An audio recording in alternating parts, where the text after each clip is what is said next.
മറ്റൊന്ന് മങ്കൂസ് മൗലിദ്, മറ്റൊന്ന് ബദർ മൗലിദ്, മറ്റൊന്ന് മുഹിയുദ്ദീൻ മൗലിദ്, മറ്റൊന്ന് റിഫായി മൗലിദ്. ഇങ്ങനെ ഇത്രയും മൗലിദുകൾ ഇതിൽ രേഖപ്പെടുത്തി വെച്ചിട്ടുണ്ട്. ഇത്രയും മൗലിദുകൾ. അപ്പൊ ഉസ്താദെ ഒരു ചോദ്യം. ഇത്രയും 5 മൗലിദുകളെ കുറിച്ചാണ് ഉസ്താദ് ഇവിടെ പരാമർശിച്ചത്. ബാക്കിയുള്ള ഞാൻ വായിച്ച ബാക്കിയുള്ള 7 മൗലിദുകളും ഉസ്താദ് അംഗീകരിക്കുന്നില്ല എന്നാണ് പറയുന്നത്. അംഗീകരിക്കുന്നോ ഇല്ലയോ എന്ന് ഇപ്പോൾ പറയാറായിട്ടില്ല. എന്തുകൊണ്ട്? അങ്ങനെ തന്നെയാണ്. നിങ്ങൾ ആഘോഷിച്ചിട്ട് കാര്യമില്ല. ഞങ്ങൾ ബോധപൂർവമാണ് പറയുന്നത്. കാരണം പല മൗലിദുകളിലും കടത്തിക്കൂട്ടിയിട്ടുണ്ട്. ആ കടത്തിക്കൂട്ടൽ ഇല്ലാത്തതാണോ അല്ലേ എന്ന് പരിശോധിച്ചതിന് ശേഷമേ ഉറപ്പുവരുത്താവൂ. ഞങ്ങൾ ഈ പറഞ്ഞ മൗലിദുകളിലാണെങ്കിലോ അതിൽ ഉറപ്പാണ്. ഈ പറഞ്ഞ മൗലിദുകളിലൊന്നും കടത്തിക്കൂട്ടിയിട്ടില്ല. ഞങ്ങൾ ഈ പ്രസിദ്ധീകരിച്ചിട്ടുള്ള മൗലിദ് അത് 100% സത്യമാണ്. നമുക്ക് ഇതേക്കുറിച്ച് വാദപ്രതിവാദം ചെയ്യാം. ഞങ്ങൾ അംഗീകരിക്കുന്നത്, ഞങ്ങളെ സുന്നികൾ ഇറക്കിയിട്ടുള്ളത് ഞങ്ങൾ റെഡിയാണ്.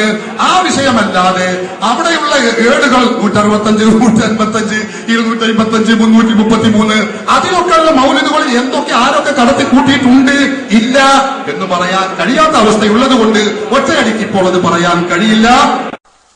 എങ്ങനെയുണ്ട് അലവി സഖാഫിക്ക് ഞാൻ ഏർപ്പാട് നിർത്തലാന്നല്ലേ? നിങ്ങൾ ആ ഏർപ്പാട് നിർത്തിക്കോ. ഇനി മൗലിദിന് വേണ്ടി പ്രസംഗിച്ച് നടക്കണ്ട. നിങ്ങൾക്ക് നിർത്താൻ സമയമായിരിക്കുന്നു അലവി സഖാഫി. പിന്നെ നിങ്ങള് മർക്കസ് അടിച്ചത് ചോദിക്കട്ടെ, അത് ഇവിടത്തെ EK സുന്നികൾ ഒറിജിനൽ സമസ്താന്ന് കോടതി പറഞ്ഞ അസമസ്തക്കാർ അംഗീകരിക്കോ? ചോദിക്കട്ടെ, മറുവിഭാഗം സമസ്തക്കാര് ചിന്തിക്കണം. മറുപടി പറഞ്ഞു ഞാൻ പറയുന്നില്ല, ചിന്തിച്ചോ നിങ്ങള്. ഈ സബീനയാൾ പുറങ്കാല് കൊണ്ട് തട്ടിയതുപോലെ തട്ടാൻ നിങ്ങൾക്ക് കഴിയോ? വെന്നിയൂർ സഖാഫി പറഞ്ഞ തട്ടാൻ കഴിയൂലാണല്ലേ? അതുകൊണ്ട് അലവി സഖാഫി നിങ്ങൾക്ക് ഇനി ഏർപ്പാട് നിർത്തുന്നതാണ് നല്ലത്. അറിയില്ലേ നിങ്ങൾക്ക്? ഇയാള് പറഞ്ഞു അതിൽ തെറ്റുണ്ട്, ഇതിൽ തെറ്റുണ്ട്, ജാല മുഹമ്മദ് മൗലിൽ തെറ്റുണ്ട്, സിദ്ദീഖ് മൗലിൽ തെറ്റുണ്ട്, പലതിലും തെറ്റുണ്ട്. ഈ ഒരു 12 എണ്ണത്തിന് പോലും തയ്യാറാവാൻ, ആ ഒരു 12 എണ്ണം വെച്ചുകൊണ്ട് ചർച്ചയ്ക്ക് തയ്യാറാവാൻ, ഒന്ന് മുജാഹിദുകളുമായി മാറ്റുരക്കാൻ കഴിഞ്ഞില്ല കഴിയില്ല നിങ്ങൾക്ക്. ഇനിയോ സഹോദരന്മാരെ, നിങ്ങൾ ശ്രദ്ധിക്കേണ്ട കാര്യം, സ്വാഭാവികമായി ഇയാള് ഈ മൗലിദിൽ അവിടെ തെറ്റി, ഇവിടെ അപാകത, അവിടെ പ്രശ്നങ്ങൾ, അവിടെ കള്ളക്കഥ എന്ന് പറയുമ്പോ സ്വാഭാവികമായി മനുഷ്യന്മാരായി ചൊല്ലിയ മനുഷ്യന്മാരെ മനസ്സ് ബേജാറാവും. ഇപ്പൊ തന്നെ ബേജാറാണോ പല ആൾക്കാരും മനസ്സ്? പടച്ചോനെ, എന്റെ പേരിൽ അത്ര വക ഉണ്ടല്ലോ, ഇയാളെ പേരിൽ ഇത്ര ഉണ്ടല്ലോ, അവിടെ ഇത്ര വക ഉണ്ടല്ലോ, ഇതിപ്പോ ഇന്ന് പോരുമ്പോ വരെ ഇന്ന ആള് ചെല്ലുണ്ടല്ലോ, ഉമ്മ ചെല്ലുണ്ടല്ലോ, ഉപ്പ ചെല്ലുണ്ടല്ലോ, വെല്ലിമ്മ ചെല്ലുണ്ടല്ലോ, വെല്ലിപ്പ ചെല്ലുണ്ടല്ലോ, കുടുംബക്കാർ പറഞ്ഞു ചെല്ലുണ്ടല്ലോ. തെറ്റാണെന്നാണല്ലോ അലവി സഖാഫി പറഞ്ഞത്. ചിന്തിക്കുണ്ടാവൂലേ? അതെ, ആ നിലക്കുള്ളൊരു ബേജാറിന്റെ ചോദ്യം സത്യത്തിൽ അന്ന് ആ ചർച്ചയിൽ വന്നു.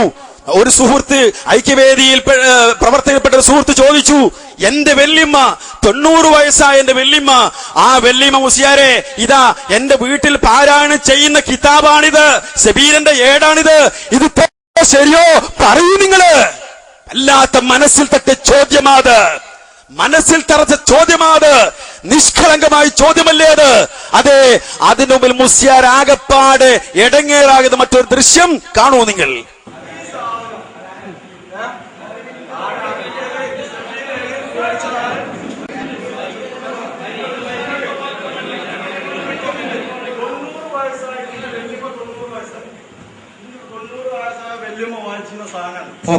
ഇത് തെറ്റാണോ ശരിയാണോ? ഞങ്ങളതാ പറയുന്നത്. അതിൽ മറുപടിയാണ് അത് തെറ്റാണ്. അതെ, അതിന് മറുപടിയാ പറയുന്നത്.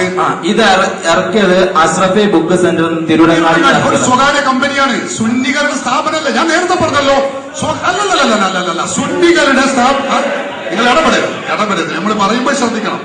ഞങ്ങൾ പറയുന്നു സ്വകാര്യ കമ്പനികൾ ഇറക്കിയിട്ടുള്ളതാണ്. അതിൽ എന്തൊക്കെയാണ്, ഞാൻ പറയുന്നത് ശ്രദ്ധിക്കണം, അതിലെന്തൊക്കെയാണ് അതിൽ അവർ ഉൾപ്പെടുത്തിയിട്ടുള്ളത് എന്ന കാര്യം പരിശോധിക്കാതെ പറയാൻ പറ്റുകയില്ല. അതേ അവസരത്തിൽ നമ്മൾ സാധാരണഗതിയിൽ ഓതാറുള്ളതും സുന്നികൾ തന്നെ ഇറക്കിയിട്ടുള്ളതുമായ ഞാൻ പറയുന്നത് നിങ്ങൾ ശ്രദ്ധിക്കണം.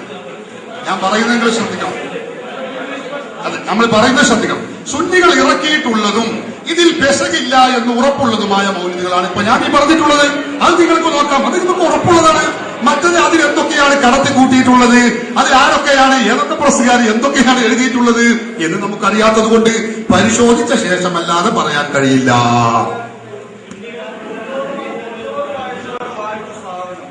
ഇത് ശരിയാണോ തെറ്റാണോ അതായത് കീറിക്കളയണം. ഇത് കീറിക്കളയണം. കീറിക്കളയാൻ പാടില്ല, ഒരിക്കലും കീറിക്കളയാൻ പാടില്ല. കാരണം അതിൽ നമ്മൾ ഈ പറഞ്ഞ മൗലിദുകളുണ്ടല്ലോ. ഇത് എന്റെ വളരെ വ്യക്തിപരമായ കാര്യം. അതെ, അത് കുഴപ്പമില്ല. മുസ്ലിം ഐക്യവേദിയോടോ അല്ല, അതിന് പറഞ്ഞു രണ്ടു കൂട്ടത്തിലൊരു ഉത്തരം തന്നെ. ഞങ്ങൾ പറയുന്നു എന്റെ വല്യമ്മ വായിച്ച സാധനം തെറ്റാണോ ശരിയാണോ പറഞ്ഞത്. ആ പറഞ്ഞ മൗലിദ് കീറിക്കളയാൻ പാടില്ല. മൗലിദുകൾ നമ്മൾ ഈ പറഞ്ഞിട്ടുള്ള ഉദ്ധരിച്ചിട്ടുള്ള മൗലിദുകൾ പൂർണ്ണമായും ശരിയാണ്. അല്ലാത്ത മൗലിദുകൾ നമ്മൾ സാധാരണ വീടുകളിൽ ഉപയോഗിക്കാറുള്ളതോ ഓതാറുള്ളതോ അല്ല. അത് പരിശോധിച്ചതിന് ശേഷമേ അതിൽ വല്ലതും കടത്തിക്കൂട്ടിയിട്ടുണ്ടോ എന്ന് ഉറപ്പുവരുത്താൻ പറ്റുള്ളൂ. മറ്റൊന്ന്, വല്യമ്മ ഓതിയതാണെന്ന് പറഞ്ഞു, വല്യമ്മ അതിലുള്ള മുഴുവനും കൂടി ഓതിയിട്ടുണ്ടോ എന്ന് നമുക്ക് അറിയുകയുമില്ല. മനസ്സിലായോ? കാരണം ഞാൻ ഒരു ഉദാഹരണം പറയാം. മക്കൂസ് അതിനുള്ള ഒരു മൗലിദാണ് ജാല മുഹമ്മദ് മൗലിദ്. ആ മൗലിദിൽ ഇവർ തന്നെ കടത്തിക്കൂട്ടിയിട്ടുണ്ട് ബദർ ദിവസം 12,000 ആളുകൾ തോറ്റോടി. അത് നുണയാണ്, ശരിയല്ല. അത് ഞങ്ങൾക്കറിയാം. അതുകൊണ്ടാണ് ഞാൻ പറയുന്നത് അതിൽ നുണകൾ പലതും കടത്തിക്കൂട്ടിയിട്ടുണ്ട്.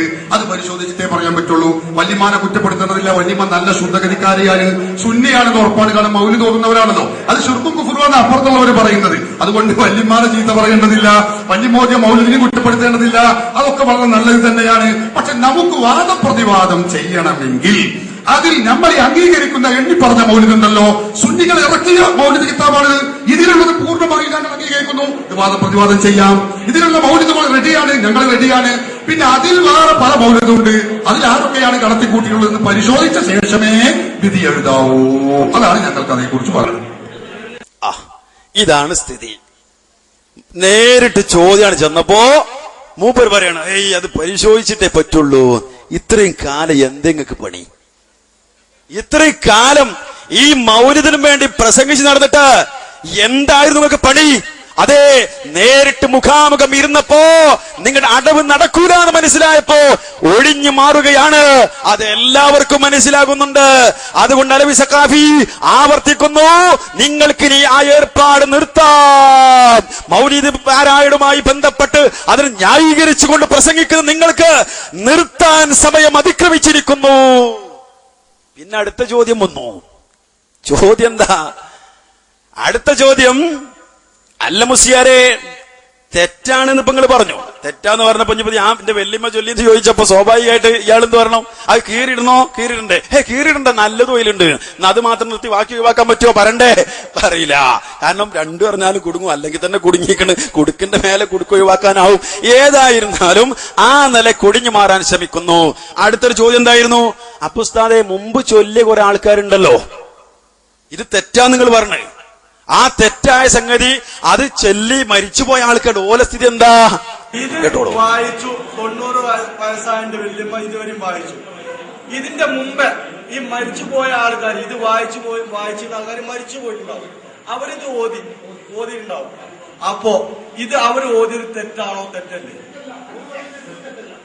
അപ്പൊ ഇതില് എഴുതിയത് തെറ്റാന്ന് നിങ്ങൾ പറയുന്നുണ്ട്. ഇതിലിപ്പോ തെറ്റ് അല്ല. ഒരു മിനിറ്റ്. ഓക്കെ മനസ്സിലായി. ഇപ്പൊ ഓക്കെ, അത് ശരിയാണ്. നിങ്ങൾ പറഞ്ഞത് ശരിയാണ്. ഇല്ല, ഇത് മുസ്ലിം ഐക്യവേദിയുടെ ചോദ്യമല്ല. ഇത് എന്റെ വ്യക്തിപരമായ ചോദ്യമാണ്. ഇതിന് ഇതിന്ന് ഒരു ചൊല്ലിയിട്ട് നിങ്ങൾ പറഞ്ഞു തെറ്റാണ് ഇല്ലേ? ഒരു ഉദാഹരണം പറഞ്ഞിട്ടില്ല. ഇതിൽ വായിച്ചു അത് നിങ്ങൾ തെറ്റാണെന്ന് പറഞ്ഞു അല്ലെ? അത് വായിച്ച തെറ്റായി കഴിഞ്ഞാൽ ഈ മരിച്ചു പോയാൽ അതിന് കുറ്റമുണ്ടോ? കുറ്റമല്ലേ? അത് അറിയില്ലെങ്കിൽ ഇത് ഇനിയും വായിക്കാൻ പോകും. ഇപ്പൊ വീട്ടിൽ കൊണ്ടുപോയി വെച്ചാൽ ഇനിയും വായിക്കും. അങ്ങനെയാണ്.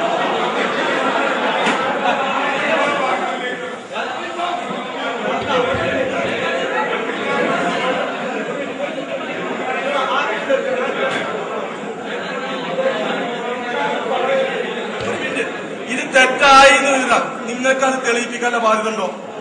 ഇത് തെറ്റാണെന്ന്. അപ്പൊ ഉസ്താദെ, ഇതിന് തെറ്റെടുത്ത് നമ്മുടെ വീട്ടുകാർക്ക് അറിയുന്നില്ലല്ലോ. അതല്ല പക്ഷെ